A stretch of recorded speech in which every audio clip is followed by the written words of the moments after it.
छाया, मैं कुछ दिनों के लिए दूसरे शहर जा रहा हूँ। आकाश, कुछ दिन पहले तो हम यहाँ शिफ्ट हुए हैं और तुम फिर ऐसे अकेले छोड़कर काम से जा रहे हो। अरे तो नया शहर है, घूम आया करना, और मैं कॉल करता रहूंगा। ठीक है, मैं रोकूंगी तो रुकोगे थोड़ी। तुम फिर शुरू मत हो छाया, ये मेरा काम है। ठीक है, मैं अपना सामान लगा देती हूँ, बस अपना ख्याल रखना। आकाश अगली सुबह दूसरे शहर के लिए निकल गया। अपना काम खत्म करके जब वो लौटने लगा, अचानक मौसम खराब हो गया और बारिश की वजह से रास्ता बंद हो चुका था। आकाश को मजबूरन फिर से एक दिन वहां रुकना पड़ा। अपनी बोरियत को दूर करने के लिए वो बाजार की ओर निकल आया। पास में ही छोटा बाजार लगा हुआ था। आकाश आधा बाजार घूम चुका था, तभी वहीं उसे एक काफी बुजुर्ग आदमी निराश बैठा दिखा। उसके पास दो छोटी छोटी मूर्ति और एक थोड़ी बड़ी मूर्ति थी, जिस पर काफी अच्छी कारीगरी की हुई थी। बाबा, आप क्यों परेशान हो? कुछ नहीं बाबूजी, बस सुबह से कुछ भी नहीं बिका। अरे बाबा, परेशान ना हो। ये मूर्ति कितने की है? एक काम कीजिए, ये 2000 रुपए है, ये मुझे दे दीजिए। बुजुर्ग ने डरते और झिझकते हुए कहा, लेकिन बेटा, ये मूर्ति शापित है। ये सब बकवास बातें होती हैं बाबा, कोई शाप वाप नहीं होता है। लाओ, ये मूर्ति मुझे दे दो। बुजुर्ग ने कांपते हाथों से उस मूर्ति को आकाश को दे दिया। रात में आकाश होटल के कमरे में गया और फोन पर छाया से बात करने लगा। उसे ठंड सी महसूस होने लगी। फोन रखकर वो सोने के लिए लेट गया। रात गहरी हो चुकी थी, बारिश की वजह से ठंड थी, पर उसे अचानक गर्माहट महसूस होने लगी। उसे अच्छा लग रहा था। उसे महसूस हुआ जैसे कोई उससे चिपक कर लेटा हो। मीठी सी खुशबू, रेशमी बाल, दूसरे जिस्म की गर्मी, मानो छाया ही उसके पास हो। वो लगातार नींद में किसी के स्पर्श को महसूस कर रहा था। अचानक उसे अपने शरीर पर वजन महसूस हुआ। वह अचानक से उठकर बैठ गया। कमरे में बिल्कुल अंधेरा था। उस रूम की लाइट ऑन की तो देखा कमरा खाली था, कोई नहीं था। कमरा ठंडा था पर उसे पसीना आ रहा था। अगले दिन सुबह वो जल्दी होटल से निकल गया और शाम होते होते घर आ गया। छाया को फोन किया तो पता लगा वो माँ के यहाँ गई है, आज ही आने वाली है। उसके पास डुप्लीकेट चाबी थी। उसने गेट खोला और अंदर गया। थोड़ी देर बैठने के बाद नहाने चला गया। उसे बाथरूम में जाने के बाद ऐसा लगा बाहर कोई है। वो जैसे ही निकला उसको कोई नजर नहीं आया। वो ऊपर गया और उसे एक परछाई नजर आई। कौन है? छाया, मजाक मत करो, मुझे ऐसा मजाक पसंद नहीं है। तभी दरवाजे की डोरबेल बजी। जाकर देखा तो छाया थी। आकाश उसे देखते ही खुश हुआ और उसे गले लगा लिया। तुम सही वक्त पर आ गई, मुझे लगा कोई ऊपर है। ऊपर कौन है? मेरी कोई सौतन ले आयो क्या? कैसी बात करती हो?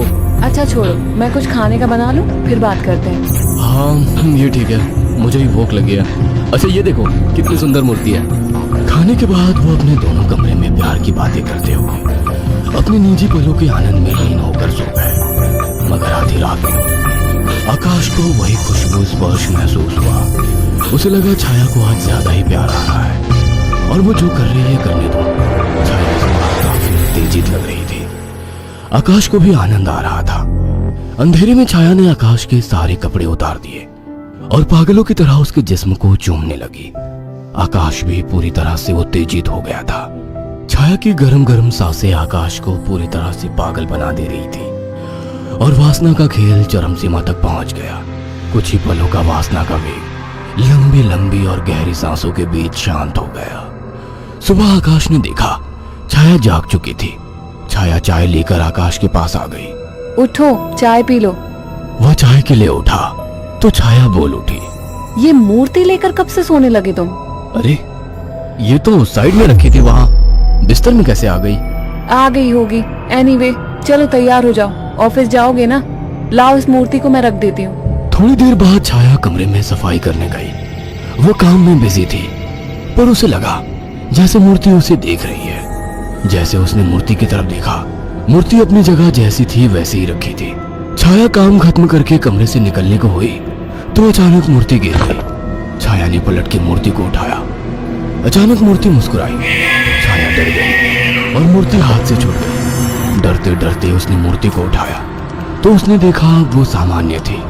शैतान मूर्ति डराती है मुझे। ये कहकर उसने मूर्ति को अलमारी में रख दिया। काम खत्म कर छाया नहाने गई और जैसे ही उसने कपड़े उतारे और पानी का नल खोला गर्म पानी उस पर गिरा। वो चिल्ला उठी और बिना कपड़ों के बाहर निकलकर भाग आई। उसके जिस्म पर छाले हो चुके थे। उसने आकाश को फोन किया। आकाश तुरंत चला आया और उसको अस्पताल ले गया। आकाश ने ऑफिस से कुछ दिन की छुट्टी ले ली। छाया, ये सब कैसे हुआ? पता नहीं, नल से गर्म पानी अचानक निकला। मुझे सब अजीब सा लग रहा है, मानो मुझे कोई देख रहा हो। तुम आराम करो, मैं कुछ खाने को लेकर आता हूँ। छाया लेटी हुई थी। अचानक उसने ध्यान दिया, मूर्ति उसकी ही तरफ घूर रही थी।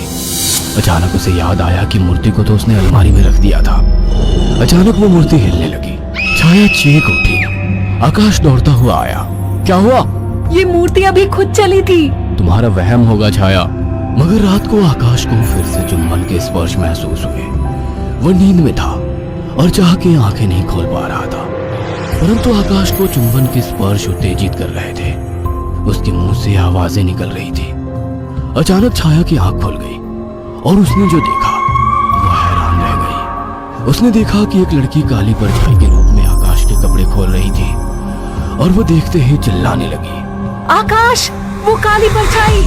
अचानक कमरे के शीशे में चटक सी आवाज आई और शीशा टूट गया। आकाश उठकर बैठ गया। ये शीशा कैसे टूटा? और तुम चिल्लाई क्यों? आकाश, वो कोई काली आत्मा थी। मैंने अभी देखा, वो तुम्हारे साथ संबंध बना रही थी। क्या तुम्हें बिल्कुल पता नहीं लगा? कौन? क्या कह रही हो? मुझे महसूस तो हुआ, पर मुझे लगा तुम हो। पागल हो क्या? ऐसी हालत में मैं संबंध बनाने की सोचूंगी? आकाश, वो एक काली परछाई थी, पर वो एक लड़की थी। तभी मुझे कल रात को जब ये सब महसूस हुआ तो मुझे कुछ अजीब सा लगा था। मुझे ऐसा होटल में महसूस हुआ कि जैसे मेरे पास कोई तो है, और अगले दिन मैं घर आ गया था। तब से जब भी सोता हूँ ऐसा कुछ होता है। मुझे लगता था कि तुम हो। तभी अचानक दोनों का ध्यान मूर्ति पर गया। आकाश ने तुरंत उस मूर्ति को बाहर फेंक दिया। कुछ दिन बाद छाया पानी पीने के लिए उठी। अचानक उसकी नजर फिर से ड्रेसिंग टेबल पर रखी मूर्ति पर पड़ी। अचानक उस मूर्ति ने काली परछाई का निर्धारण कर लिया। छाया अचानक बेहोश हो गई। कुछ देर बाद उसकी आंखें खुली तो उसे सब सपने जैसा लग रहा था। अचानक वो किचन में चली गई। तभी वहां आकाश आ गया। अरे, पहले ठीक तो हो जाती। मैं तो ठीक हूँ। अच्छा। हाँ, आज तो मुझे एक अलग ही सुबह लग रही है। ओके, अब चलो आराम करो। मैंने तुम्हारे लिए कुछ दिन की छुट्टी ली है। अगर ऐसा है तो मुझे खूब प्यार करो। आज आकाश को छाया कुछ बदली बदली सी लग रही थी। खाने के वक्त भी छाया काफी अजीब तरीके से खा रही थी, जैसे वो बरसों से भूखी हो। छाया, क्या हुआ? आराम से खाओ। रात ठीक से खाया नहीं था ना, तो मुझे जोरों की भूख लग रही है। वैसे आज मीट बना काफी अच्छा है। गांव में अम्मा ने सिखाया था। अम्मा ने? कौन सी अम्मा ने? तुम तो कभी गांव गई ही नहीं। वो सब छोड़ो, सुनो ना, मेरा मन रोमांस का हो रहा है। तुम्हें लगता है ये सही वक्त है? प्यार करने का कोई वक्त नहीं होता। अचानक छाया आकाश से जाकर लिपट गई। उसके जिस्म को चूमने लगी। आकाश ने देखा छाया ने आज साड़ी भी अलग तरीके से बांधी थी। आकाश को महसूस हुआ ये छाया नहीं है। आकाश ने एक झटके से छाया को धक्का दे दिया। रुक क्यों गए? प्यार करो मुझे, रुक क्यों गए? आवाज में भारीपन था। आकाश की आंखें बंद थी और जैसे ही उसने आंखें खोली, जिसमें छाया का था लेकिन चेहरा किसी और का था। आकाश ने कांपती आवाज में कहा, मेरी बीवी कहाँ है? छाया के चेहरे के हाव भाव बदलने लगे। उसका चेहरा सफेद और आंखें काली थी। वो गुस्से में बोली, मुझे पसंद नहीं थी वो, मार डाला उसे। अचानक वो एक परछाई में बदल गई। उसने अपने लंबे और पहने दांत आकाश की गर्दन में काट दिए। आकाश में दिल दहला देने वाली चीख के साथ शांत पड़ गया। कुछ दिनों बाद जब घर से बदबू आने लगी तो पड़ोसियों ने पुलिस को बुलाया तो देखा दोनों की लाश बहुत बुरी तरह से कटी पड़ी है और सड़नी शुरू हो चुकी थी। पुलिस को लाशों के पास से वो मूर्ति मिली थी